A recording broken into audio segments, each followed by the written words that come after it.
Assalamualaikum warahmatullahi wabarakatuh. Perkenalkan, saya Alvina Delia dengan NIM 2404020032. Saya dari kelas 3B Prodi Perbankan Syariah Fakultas Ekonomi dan Bisnis Islam Universitas Islam Negeri Palopo. Jadi saya akan menjelaskan 5 materi terakhir yang telah dipelajari pada mata kuliah Auditing Perbankan Syariah untuk memenuhi tugas akhir Auditing Perbankan Syariah. Perbedaan audit konvensional dan audit syariah, di mana saya akan menjelaskan terlebih dahulu apa sih itu audit. Jadi, secara sederhana, audit itu adalah proses pemeriksaan yang dilakukan untuk menilai apakah laporan keuangan suatu lembaga sudah benar dan sesuai dengan standar yang berlaku. Nah, kalau kita sudah mengetahui apa itu audit, jadi kita melangkah pada perbedaan audit konvensional dan audit syariah. Nah, audit konvensional adalah pemeriksaan resmi terhadap catatan keuangan suatu perusahaan untuk memastikan laporan keuangan yang dihasilkan sudah disajikan dengan benar dan sesuai dengan aturan akuntansi yang berlaku. Tujuannya yaitu untuk memberikan jaminan kepada pihak luar seperti investor atau bank bahwa angka-angka dalam laporan keuangan dapat dipercaya. Pada intinya, audit ini fokus memverifikasi keakuratan data finansial semata, sedangkan audit syariah adalah pemeriksaan yang lebih luas, tidak hanya memeriksa keakuratan angka keuangan, tetapi juga menilai apakah seluruh aktivitas bisnis perusahaan sesuai dengan prinsip-prinsip Islam.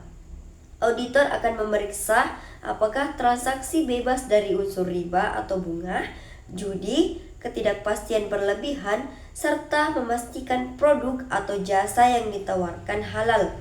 Nah, tujuannya yaitu memberikan dua kepastian, yaitu keandalan laporan keuangan dan kepatuhan syariah dari operasional perusahaan. Materi yang kedua itu ada kertas kerja audit, di mana kertas kerja audit dalam bahasa Inggris disebut dengan audit working paper atau audit documentation, adalah kumpulan catatan lengkap dan terorganisir yang dibuat oleh auditor selama proses audit berlangsung. Bayangkan kertas audit kerja audit sebagai jejak audit atau logbook dari seluruh perjalanan pemeriksaan. Ia berfungsi sebagai yang pertama itu dokumentasi utama, yaitu tempat sama bukti, prosedur, analisis, temuan dan komunikasi selama audit dicatat. Nah, yang kedua yaitu ada landasan opini atau jembatan yang menghubungkan bukti audit yang dikumpulkan dengan opini atau kesimpulan audit yang akhirnya diberikan. Tanpa kertas kerja yang baik, opini auditor tidak memiliki dasar yang kuat. Nah, yang ketiga yaitu ada produk fisik dari pekerjaan auditor. Bentuk nyata dari jam kerja, keahlian, dan step-stepnya profesional yang telah diterapkan. Adapun analogi sederhananya itu seperti kayak catatan laboratorium seorang ilmuwan yang mendokumentasikan setiap percobaannya, pengamatan dan hasilnya nanti, yaitu seperti dokumentasi kasus seseorang pengacara yang berisi semua bukti, wawancara saksi, dan analisis hukum. Nah, kalau dalam peta perjalanan itu menunjukkan rute yang ditempuh auditor, hal-hal yang dilihat, dan alasan memilih jalan tertentu. Intinya, kertas kerja audit bukan sekadar kertas atau file biasa. Ia adalah rekaman sistematis yang membuktikan bahwa audit telah dilakukan dengan standar profesional, mendukung setiap kesimpulan yang diambil dan menjadi bukti pertanggungjawaban auditor. Nah, ciri khas utamanya itu kayak bersifat rahasia, kayak milik kantor akuntan, auditor, bukan milik klien. Nah, yang kedua itu komprehensif, yaitu mencakup semua aspek signifikan dari audit. Nah, yang terakhir itu ada terstruktur, di mana disusun dengan sistematika dan indeks yang jelas untuk memudahkan penelusuran dan review. Nah, yang ketiga yaitu ada produk bank syariah dan pemeriksaan syariah. Bank syariah beroperasi dengan prinsip yang berbeda dari bank konvensional karena mengharamkan bunga atau riba, ketidakpastian seperti garar, spekulasi seperti mesir. Nah, dan kegiatan usaha yang bertentangan dengan syariat Islam. Produk-produknya dirancang berdasarkan akad-akad komersial dan sosial dalam Islam seperti jual beli, bagi hasil, sewa, dan titipan. Tujuannya itu adalah untuk menciptakan sistem keuangan yang adil, transparan, dan bermanfaat bagi masyarakat luas. Nah, produk penghimpunan dana atau funding adalah cara bank syariah mengumpulkan dana dari masyarakat. Produk utamanya itu meliputi kayak giro dan tabungan dengan prinsip wadiah, titipan dengan jaminan pengembalian, serta deposito atau tabungan investasi dengan prinsip mudharabah bagi hasil. Nah, dalam skema mudharabah, nasabah sebagai pemilik dana dan bank sebagai pengelola akan membagi keuntungan sesuai nisbah yang disepakati tanpa adanya jaminan imbalan tetap seperti bunga. Nah, sedangkan produk penyaluran dana atau financing adalah layanan bank syariah dalam menyediakan pembiayaan untuk nasabah. Adapun beberapa bentuknya itu seperti kayak pembiayaan jual beli seperti murabaha, jual beli dengan margin, pembiayaan bagi hasil seperti mudharabah dan musyarakah, serta pembiayaan sewa seperti ijarah, sewa menyewa. Setiap produk yang didasarkan pada akad tersebut akan menjamin transaksi nyata, adil, dan bebas dengan riba. Nah, adapun pemeriksaan syariahnya yaitu pemeriksaan syariah adalah proses audit khusus yang bertujuan untuk memastikan bahwa seluruh operasi produk dan transaksi bank syariah sesuai dengan prinsip syariah. Pemeriksaan ini mencakup evaluasi terhadap dokumen akad seperti transaksi, perhitungan bagi hasil, distribusi keuntungan, serta pengelolaan dana sosial seperti zakat dan wakaf. Auditor syariah juga menilai peran dan efektivitas Dewan Pengawas Syariah atau DPS dalam mengawasi kegiatan bank. Adapun tujuan utamanya yaitu pemeriksaan syariah adalah memberikan keyakinan bahwa bank telah mematuhi prinsip syariah secara konsisten, sekaligus menjaga kepercayaan masyarakat dan stakeholder. Pemeriksaan ini juga berperan dalam mengidentifikasi risiko ketidakpatuhan syariah dan memberikan rekomendasi perbaikan. Tanpa audit syariah dan yang independen dan berkualitas, integritas dan diferensiasi bank syariah dibandingkan bank konvensional tidak dapat terjaga dengan baik. Tata kelola perusahaan lembaga keuangan syariah. Tata kelola perusahaan atau corporate governance. Nah, mengapa ini penting? Karena dalam lembaga keuangan syariah tidak hanya aspek keuangan yang dijaga, tetapi juga prinsip syariah harus dipatuhi. Nah, apa itu corporate governance? Jadi, corporate governance adalah sistem pengawasan dan pengendalian yang mengatur bagaimana sebuah perusahaan atau lembaga dikelola.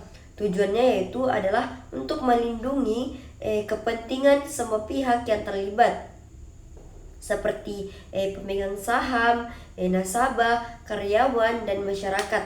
Dalam konteks lembaga keuangan syariah atau LKS, corporate governance tidak hanya fokus pada keuangan, tetapi juga memastikan bahwa semua operasional sesuai dengan prinsip syariah. Nah, untuk mencapai good corporate governance, LKS perlu memenuhi beberapa standar, yaitu yang pertama itu Dewan Pengawas Syariah, yaitu bertugas mengawasi kepatuhan syariah. Yang kedua, evaluasi syariah, yaitu menilai penilaian berkala terhadap operasional. Yang ketiga, komite audit, yaitu memastikan transparansi dan akuntabilitas. Yang keempat, independensi DPS, yaitu harus bebas dari campur tangan pihak lain. Dan yang kelima itu pernyataan prinsip tata kelola, pedoman tertulis untuk pengelolaan. Nah, yang keenam itu tanggung jawab sosial. LKS harus berkontribusi kepada masyarakat. Saja yang terlibat. Ada nih pihak-pihak kunci dalam corporate governance LKS. Nah, yang kayak pertama itu kayak pemegang saham, pemilik perusahaan, dewan direktur dan manajemen seperti pengelola operasional, dewan pengawas syariah atau DPS, yaitu menjaga prinsip syariah, auditor internal dan eksternal, yaitu memeriksa laporan keuangan, regulator seperti Bank Indonesia, OJK, mengawasi industri. Nah, nasabah dan masyarakat itu menggunakan jasa LKS. Mereka semua bekerja sama dalam sistem pengawasan berlapis untuk memastikan LKS berjalan dengan baik dan sesuai dengan syariah. Nah, ternyata ada 3 lapis audit dalam bank syariah untuk memastikan segala sesuatu berjalan dengan benar. Baik syariah, bank syariah memiliki 3 lapis audit, yaitu pertama, audit internal, yaitu dilakukan oleh internal bank untuk memeriksa laporan keuangan dan kepatuhan internal. Nah, yang ketiga yaitu audit eksternal, yaitu dilakukan oleh pihak luar seperti auditor independen untuk memberikan opini objektif atas laporan keuangan. Nah, yang ketiga yaitu audit syariah, dilakukan oleh auditor bersertifikasi syariah untuk memastikan semua produk dan transaksi sesuai dengan prinsip syariah. Jika ditemukan pelanggaran, maka yang bertanggung jawab adalah manajemen bank, sedangkan auditor bertanggung jawab atas opini yang diberikan. Nah, good corporate governance dalam bank syariah yaitu tata kelola perusahaan yang baik. Menurut Bank Indonesia, ada 5 prinsip utama GCG, yaitu pertama, transparansi, yaitu terbuka dalam informasi dan pengambilan keputusan. Nah, yang kedua yaitu ada akuntabilitas, yaitu jelas dalam fungsi dan tanggung jawab. Nah, yang ketiga itu pertanggungjawaban sesuai dengan hukum dan prinsip sehat. Nah, yang keempat itu profesional, yaitu kompeten, independen dan berkomitmen. Nah, yang ketiga itu kewajaran, adil dan setara terhadap semua pihak. Dengan menerapkan prinsip ini, bank syariah dapat tumbuh berkelanjutan dan dipercaya masyarakat. Nah, ternyata ada peran penting Dewan Pengawas Syariah, yaitu jantung dari pengawas syariah di bank syariah. Tugasnya adalah memberikan arahan kepada direksi terkait seperti aspek syariah, yaitu mengawas implementasi fatwa dari Dewan Syariah Nasional, melakukan sosialisasi kepada masyarakat tentang produk syariah, dan memastikan seluruh operasional bank sesuai dengan prinsip syariah. Tanpa DPS, bank syariah bisa kehilangan arah dan tidak lagi syariah dalam praktiknya. Nah, kenapa ini semua penting? Karena lembaga keuangan syariah bukan sekadar bank biasa. Ia memiliki misi ganda, yaitu ekonomi, memberikan keuntungan finansial, sedangkan sosial dan spiritual, yaitu menjaga keadilan, kejujuran, dan kepatuhan syariah. Dengan corporate governance yang baik, LKS dapat meningkatkan kepercayaan masyarakat, menjaga keberlangsungan usaha, berkontribusi dalam ekonomi umat, dan menjadi contoh praktik bisnis yang etis dan bertanggung jawab. Materi terakhir ada prosedur audit dan penilaian kesehatan bank syariah. Kali ini kita bakal bahas topik yang mungkin kedengaran serius, tapi sebenarnya penting buat dipahami. Jadi, bagaimana cara ngecek kesehatan sebuah bank syariah dan apa saja sih yang dinilai? Bayangkan nih, bank itu kayak tubuh kita. Kalau mau tahu sehat atau tidak, kita perlu cek darah, tekanan, kondisi organ, gaya hidup, sampai pola makan. Nah, bank juga gitu. Butuh penilaian menyeluruh biar bisa beroperasi dengan baik dan dipercaya dengan masyarakat. Nah, ternyata ada nih dasar-dasar kesehatan bank. Apa sih artinya bank disebut sehat?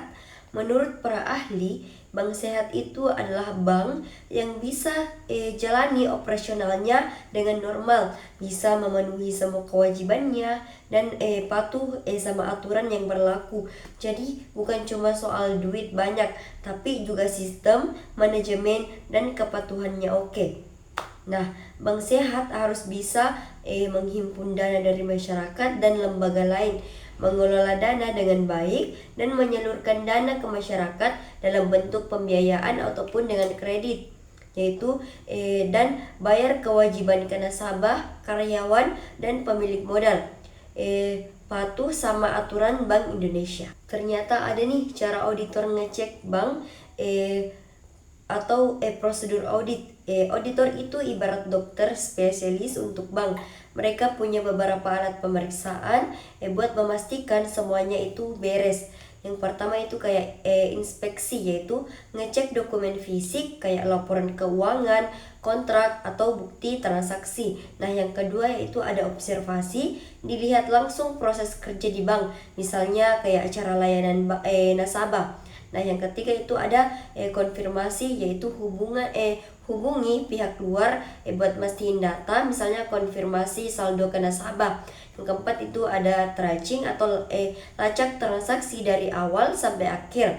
Nah, yang kelima yaitu ada perhitungan ulang, yaitu hitung lagi angka-angka penting kayak CAR, DNPF, BOPO.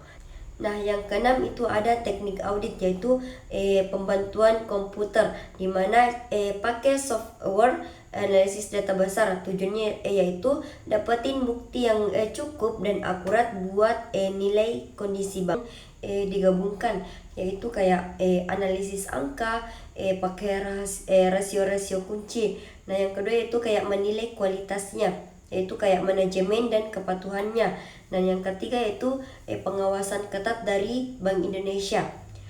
Bank yang sehat bukan cuma yang profitnya gede, tapi juga yang kayak aman dan stabil, patuh aturan, dikelola dengan baik, dan transparan, dan dapat dipercaya masyarakat. Jadi kesehatan bank itu fondasi dari kepercayaan publik dan stabilitas sistem keuangan kita. Kalau bank sehat, ekonomi juga ikut bergerak. Baik, mungkin itu saja yang dapat saya sampaikan dari kelima materi terakhir dari mata kuliah auditing perbankan syariah. Kurang dan lebihnya mohon dimaafkan. Saya akhiri dengan ucapan wassalamualaikum warahmatullahi wabarakatuh.